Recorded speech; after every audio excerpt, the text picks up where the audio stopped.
আমার ছেলে খুবই আসাবে রয়েছে, ডিলিট করে দাও। সে বলল, আমি জানি না তো পাসওয়ার্ড কি আছে। আমি জানি না পাসওয়ার্ড কি আছে। যতদিন ওই পাসওয়ার্ড বন্ধ হবে না, যারা যারা দেখবে সেই আযাব, সেই শাস্তিগুলো ওই যুবকের কবরে হতে থাকবে। আজ ইচ্ছাকৃত ভাবে কোনো মেয়ের ছবি সেন্ড করে দিচ্ছি, হ্যাঁ, শেয়ার করে দিচ্ছি। আরে শোনো না, আমার সহ্য হয় না। ওই সেন্ড করার কারণে যদি কবরে আযাব হয়ে যায় তখন কি হবে?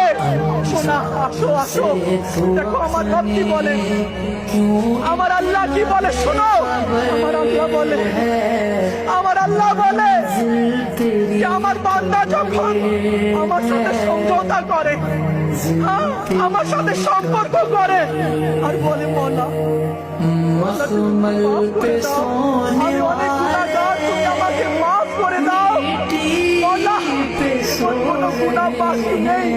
যে বছর ধরে যে আল্লাহকে ডাকি, কত ডাকিনি, চাদর দিয়ে মুখে দিল। এতদিন তো তুমি আমার আমার গুনাহকে প্রকাশ করনি, আমার গুনাহকে তুমি ঢেকে রেখেছিলে। আজ লজ্জিত করিও না আমার সম্প্রদায়ের কাছে। সত্যিকারে অন্তরে তওবা করছি, সত্যিকারে অন্তরে তওবা করছি। আর তোমার নাফরমানি করব না। তুমি যা বলবে আমি তাই করব, যা আদেশ করেছো তার উপরে পালন করব। তোমার নাম তো রহিম। বাস আজকে লজ্জিত করিও না। এখানে আমার সম্প্রদায়, আমার ছেলে মেয়ে রয়েছে। আমি সত্যিকারে অন্তরে তওবা করছি, আর গুনাহ করব না।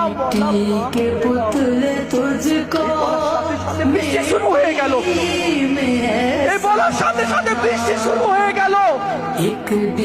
নবী বলেন, মওলা কি হলো?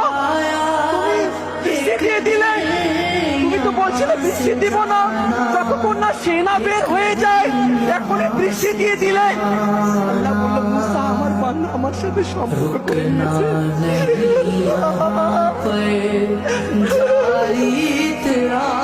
মুসা আলাইহিস সালামকে বলতো, মুসা আলাইহিস সালাম, আমার বান্দা আমার কাছে ফিরে এসেছে, আমার বান্দা আমার সাথে সম্পর্ক করে নিয়েছে। আমি যার জন্য বৃষ্টি দেই নাই তার জন্য বৃষ্টি দিলাম, যার জন্য এতদিন বৃষ্টি দেই নাই তার জন্য বৃষ্টি দিচ্ছি।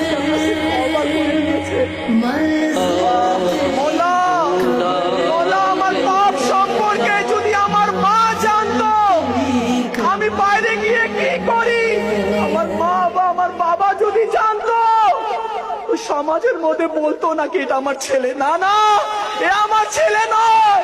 আমার পাপ সম্পর্কে, আমার গুনাহ সম্পর্কে আমার ভাই যদি জানতো তো সমাজের ভাই বলে পরিচয় দিত না।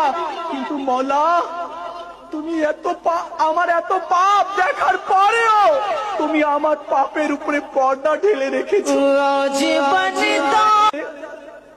আমার আল্লাহ জানে।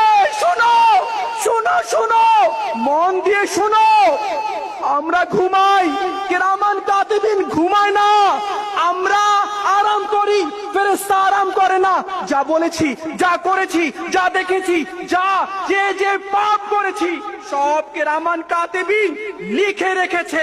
ইমাম গজ্জালি রহমতুল্লাহি ওয়ালি বলেন, হ্যাঁ শোনো, আজ সবাই মন দিয়ে শোনো। ইমাম গজ্জালি বলেন, যেদিন কিয়ামত কায়েম হবে, হাসরের ময়দান সাজানো হবে, আউয়ালিন আখিরিন সেখানে জমা থাকবে। শুধু আউয়ালিন আখিরিনের মধ্যে কারা থাকবে? আমার নবী, আমার পীর, আমার মা, আমার বাবা, আমার মেয়ে, আমার স্ত্রী, আমার ছেলে সেখানে থাকবে। আমাকে আপনাকে দাঁড় করানো হবে। অমুককে দাঁড় করাও, তার আমল তার হাতে দাও, আর সম্মুখে আউয়ালিন আখিরিনের সম্মুখে তার আমলগুলো পড়ে শোনাতে বলো। তখন আমল নামা নিবে, তখন আর এইভাবে পড়ে শোনাবে। তখন মা দেখবে, আরে আমার ছেলে তো, ওই যে আমার ছেলে হাসরের ময়দানে আমল পড়ছে। সে তো খুব ভালো ছিল। যাই যাই।